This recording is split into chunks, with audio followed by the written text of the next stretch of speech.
Tere sulle, kallis eesti keele rääkija, eesti keeles unistaja, unede nägija, eesti keeles armastaja, hingaja, sina, kes sa ootad kevadet eesti keeles ja kes sa rõõmustad lindude üle, kes tulevad järjest tagasi.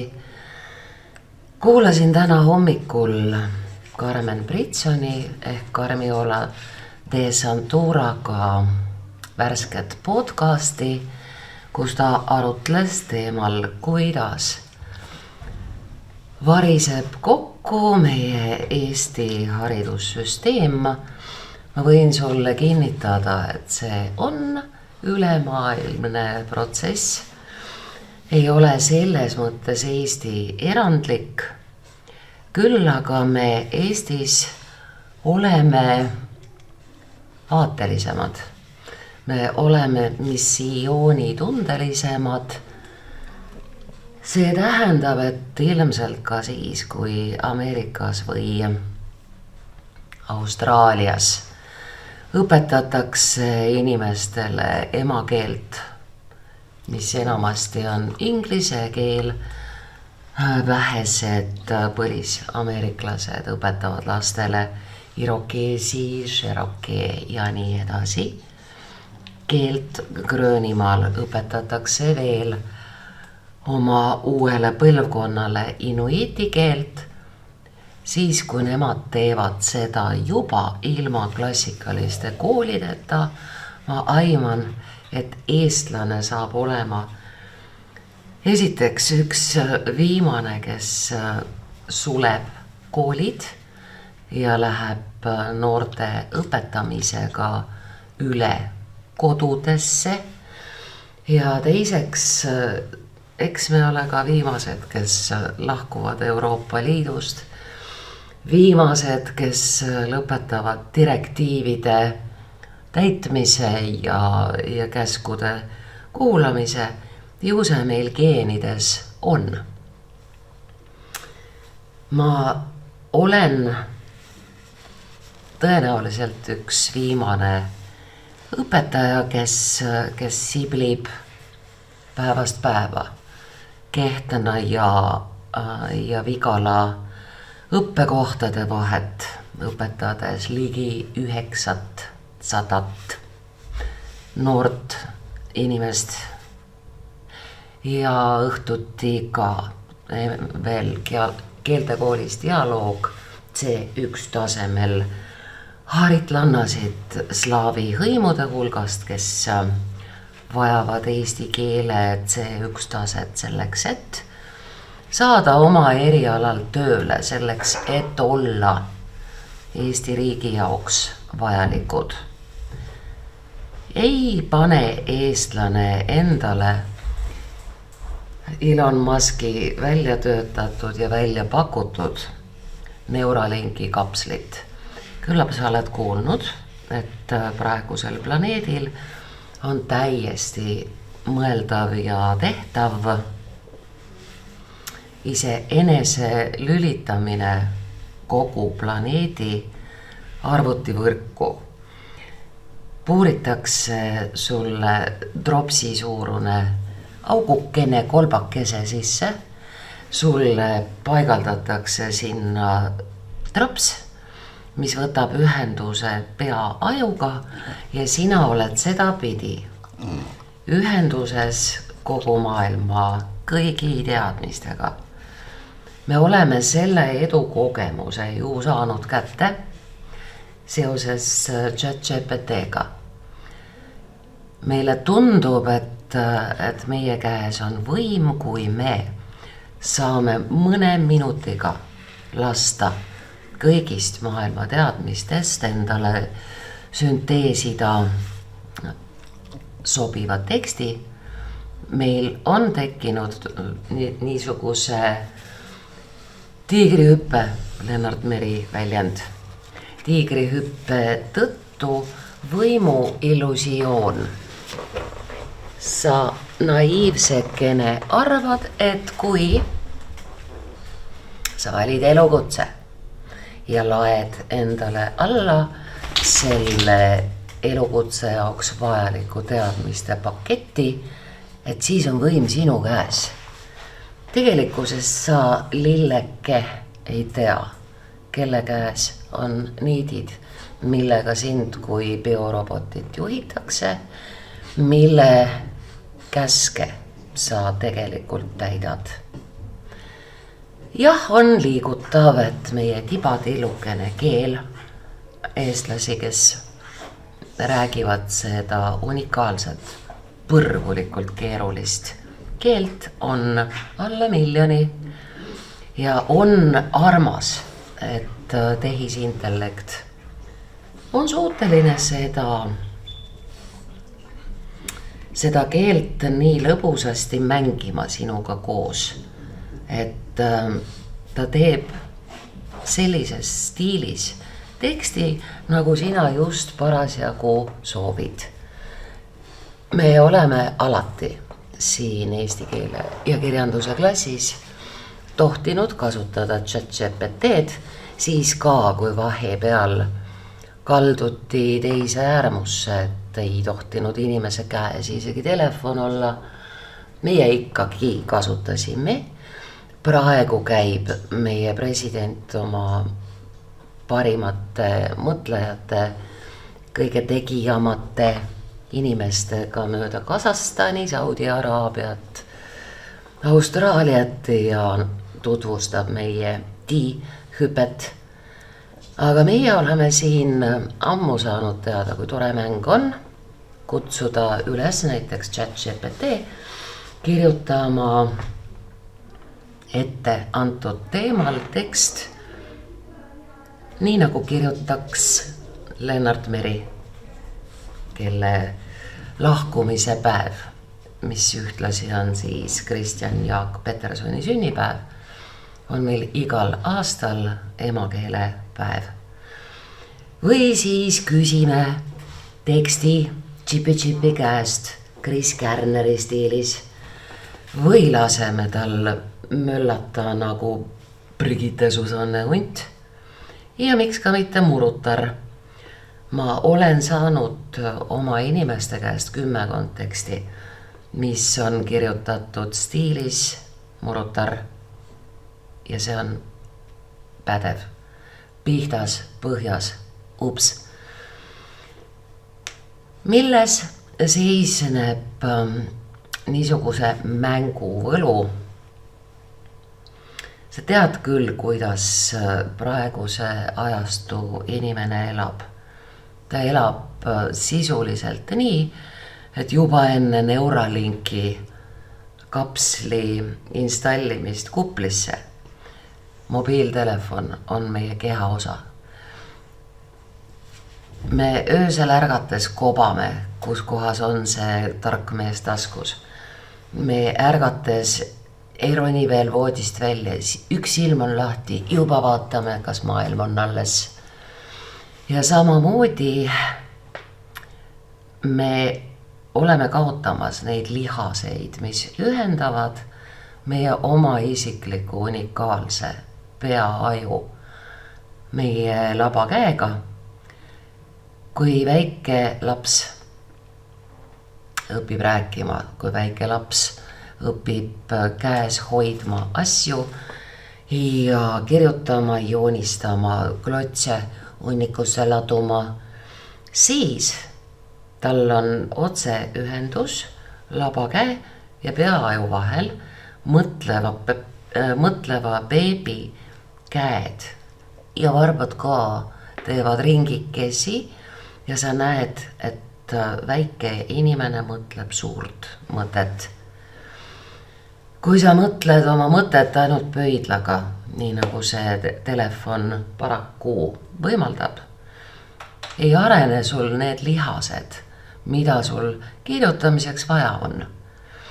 Mitmete üldse mitte vana kooli inimestega, vaid nostalgiliste käsitsi toimida armastavate inimestega oleme rääkinud seda, kui tohutult õige ja hea on kirjutada vähemasti oma teksti mustand, visand telg, süsteem, käsitsi. See on nii hea. Nii nagu on nii kohutavalt mõnus. Vahel õmmelda samad lihased, sama protsess. Sa õmbled nõelud nööpi ette, mida enam ei tehta. Parandad soki kanda, mida mitte keegi enam ei tee. Ja su pärdik peas ühest küljest peatub, teisest küljest sa tood algallikast mõtteid, mille olemasolu sa enne ei teadnud, nüüd tead.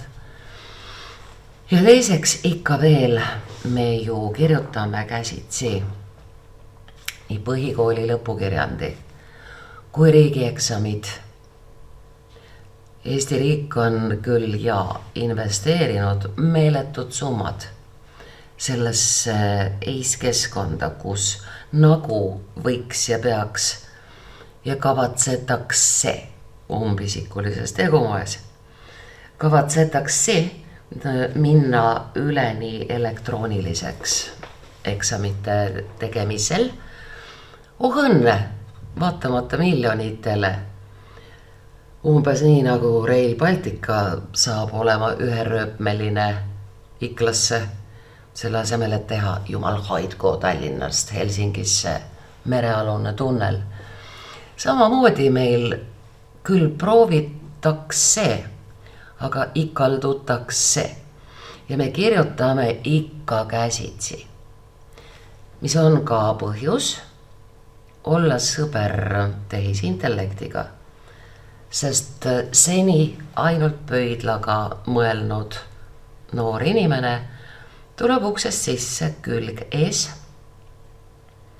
Ta on surnuks hinnatud, südame põhjani ära sildistatud ja solvatud, absoluutselt veendunud, et ta ei oska kirjutada, et ta mitte kunagi ei hakka oma mõtteid väljendama, sest need ei ole midagi väärt. Ja mis me siis teeme siin klassis? Kõigepealt otsime telefoni seest üles edukogemuse eesti keeles ilma vigadeta mõtete kirjutamisel. Inimene räägib džipi-džipile, missugused mõtted võiksid tema tekstis olla. Džipi muneb talle teksti a la Jaan Kross näiteks, või siis kuidas räägiks Kohver, mismoodi väljenduks Zvakin. Need on piiritult toredad tekstid. Ja seni edu elamuseta inimene kirjutab need paberi peale A4 valge puhas. Ja kirjutab need mõtted sealt telefonist ümber. See tähendab, et lihased töötavad, kogemus sünnib. Me ei tee neid punaseks. Ehk siis olnud juba küll seda kiusu, sildistamist ja vaenamist. Me õpime siin selles klassis pisiasja. Sinu mõte on väärtus. Mitte keegi ei mõtle niimoodi nagu sina. Sa ei eksi. Ka siis, kui sa jutustad oma mõtte tehisintellektile ja ta teeb sellest lobedad laused, need on sinu mõtted. Ja samamoodi lõpueksami kirjandit kirjutades saad ainult sina niisuguse teksti, nagu on sündinud sinu peas ja südames. Ja sellepärast ongi tähtis esiteks, et sa korjaksid kokku oma enesekindluse, oma väärikuse, oma kordumatuse, erilisuse, erakordsuse ja et oleksid sul need Jumala loodud lihased välja arendatud, mida kasutades sa ei peaks hakkama mõtlema kusagil poole tunni möödudes. oma mõtete asemel sellele, et kõik on krampis ja paha on ja kindlasti valesti on ja ma tahan koju. Jaa, eks meil on vaja kõigil, igal erialal, igas ametis tagasisidet. Mis see tagasiside sul saab olla? Kui sa kirjutad lõpukirjandi, siis saad sa koolidiplomi, mille peale toetudes rajada oma edasine teekond, ülikooli mine. Isegi kui see praegu on sul umbmäärane, isegi kui sa päris täpselt ei tea, kelleks tahad saada, ära muretse, mina ka ei tea. Ma ei ole üldse kindel, et ma tahaksin ikka olla sügisel 3-4 töökoormusega õpetaja. Suvel toibun, sügisel tahan jälle, väga tahan. Ja sinul sama asi, võimalik, et sa oma kogemuste valude, maha tegemiste ja maasse tagumiste tõttu tahad saada näiteks erivajadustega inimeste õpetajaks. Võimalik, et soovid olla defektoloog, logopeed, mine proovi. Mitte miski ei saa minna valesti ja õpi juutidelt üks väga hea tarkus, kui tasuta antakse, võta mitu. Meil praegu veel on niisugune uskumatu privileeg saada mis tahes erialal haridus, kas siis insenerina, teadlasena, loomaarstina, õpetajana, geoloogina, kes teab, kuidas sel kombel võtta Eesti maa seest fosforiit välja, et Eesti maa pärast seda ka ellu jääks. Sa saad praegu selle hariduse tasuta. Mida vanema põlvkonna eestlased kurvalt jälgivad, on see enesest mõistetavus, mismoodi me võtame, nõukogude ajal võtsime, nüüd võtame ka lasteaias saadik tasuta laste õpetamist, kasvatamist, hoidmist. See kestab läbi põhikooli, läbi gümnaasiumi ja ametikooli. Noortele õpetatakse kätte terviklik haridus.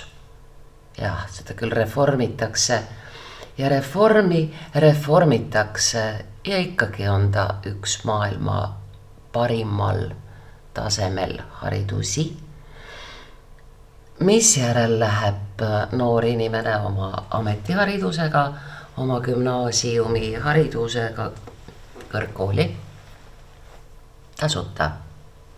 Tead ikka, jah? Sa saad maksumaksja raha eest seni, kuni veel jääb üle sõjatööstusest ja sõjamängudest raha.